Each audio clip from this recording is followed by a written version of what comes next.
Jemaat yang terkasih, Shalom.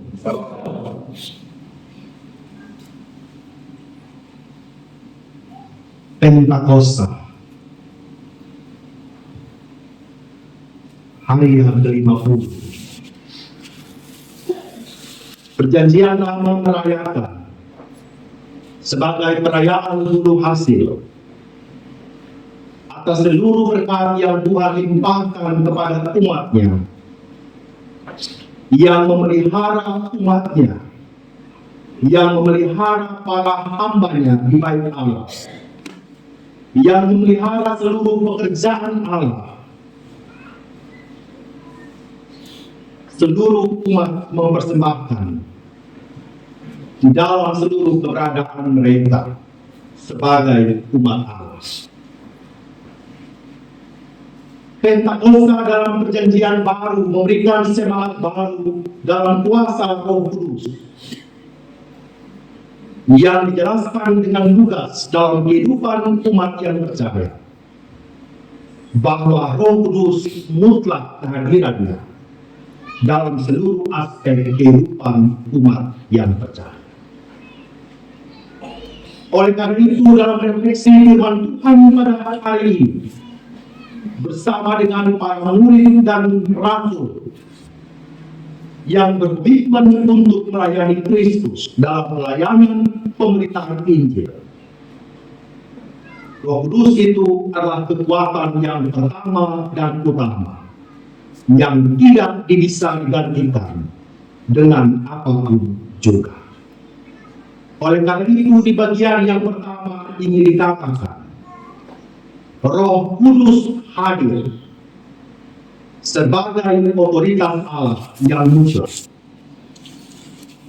Artinya, kehidupan umat manusia benar-benar harus bergantung hanya kepada kekuatan Roh Kudus dalam karya, dalam pesan-pesan penting yang kita sampaikan melalui pikiran, perkataan, dan perbuatan kita. Benar-benar kita hanya mengandalkan kuasa Roh Kudus.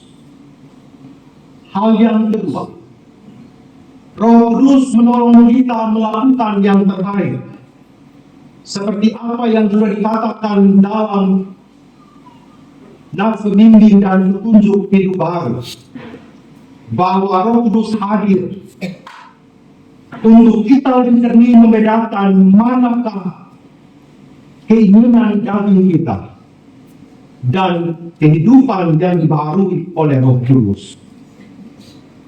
Roh Kudus menolong kita untuk melakukan hal-hal yang terbaik dalam hidup ini, baik dalam kehidupan pribadi, keluarga, pernikahan, kerjaan, dan pelayanan kita. Sejak kita mengakui, menerima, dan percaya kepada Yesus Kristus sebagai satu-satunya Tuhan dan Juru Selamat, maka saat itu juga Roh Kudus ada dalam setiap pribadi anak-anak Tuhan. Menjadi perenungan kita di hari Pentakosta ini, pemaknaan hari yang ke-50 ini, apa yang telah dikerjakan oleh Roh Kudus untuk menolong saudara-saudari yang terkasih di dalam menciptakan kehidupan spiritualitas dan moralitas yang sesuai dengan kehendak Tuhan. Kita sungguh menyadari kesusahan, kesulitan, beban hidup, pergumulan yang tidak pernah selesai dalam hidup ini, menolong kita untuk menjernihkan segala sesuatu. Apakah sesuai dengan kehendak Tuhan atau tidak? Hal yang ketiga,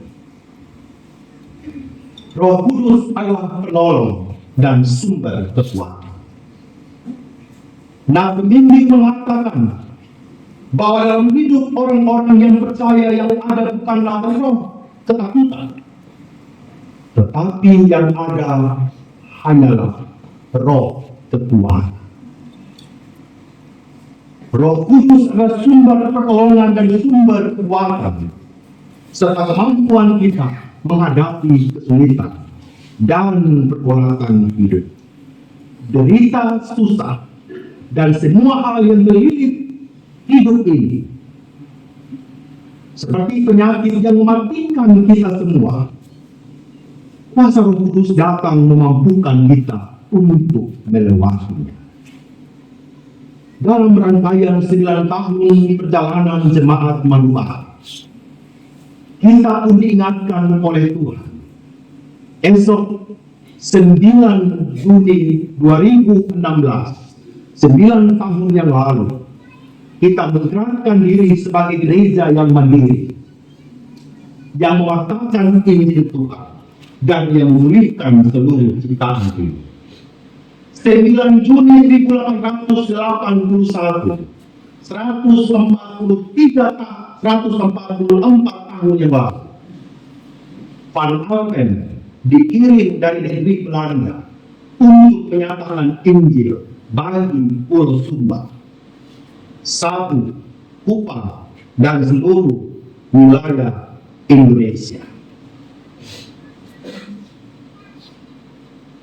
109 tahun juga jemaat Kamadiru 5 Juni 2025 merayakan 109 tahun Injil masuk di Sumba, dan mereka adalah jemaat pertama di mana orang-orang Sabah hadir untuk menerima Injil dan bertumbuh dalam Tuhan.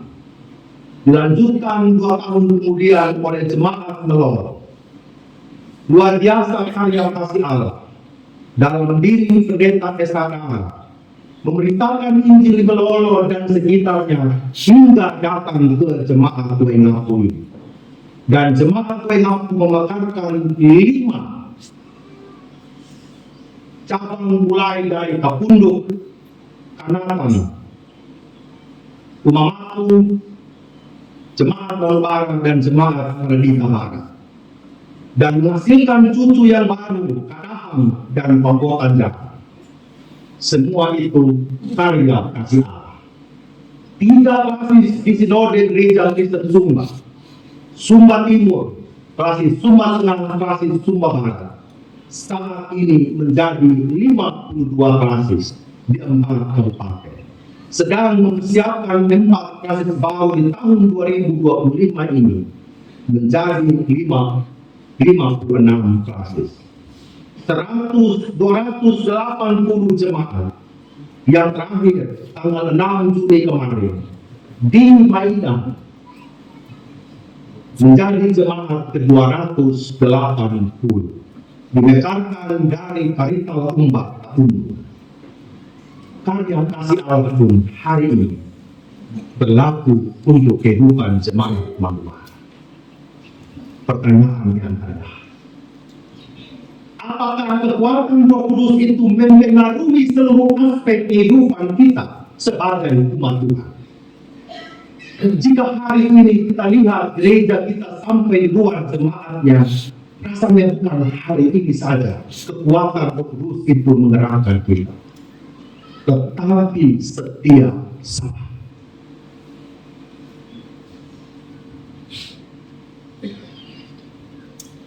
Jangan mengeraskan hati kita sama. Kita tidak sedang merayakan kehidupan dalam kita yang akan merumuskan kita dalam jurang yang jauh dengan Allah. Kita sedang merayakan buah-buah roh yang memberikan kita kehidupan untuk menjadi lebih baik dari hari ke hari. Selamat merayakan Pentakosta. Selamat menyambut hari ulang tahun jemaat Manuara ke-9. Esok pukul 5, kita semua yang hadir, para tamu, simpatisan dan jemaat Manuara, anak sampai orang tua, kita mau merayakan itu di lapangan belakang dekat kuburan dalam puji-pujian kita. Puji-pujian di tanah Manuara ini menjadi persembahan kita yang kini. Bahwa 9 tahun kita melewati sebelah duka perjalanan ini. 9 tahun Tuhan menjaga jubah yang ada di dalam tubuh Anda. 9 tahun Tuhan memampukan saya sebagai pribadi untuk berkarya atas nama Tuhan. 9 tahun kita menangis tertawa. 9 tahun kita selalu membangun dalam kritik dan pujian. Bahwa jangan sampai ini dari dalam puluhan tahun yang lalu kita biarkan ini itu tetap menyala sampai hari ini, bahwa penyertaan Tuhan tidak pernah meninggalkan kita semua.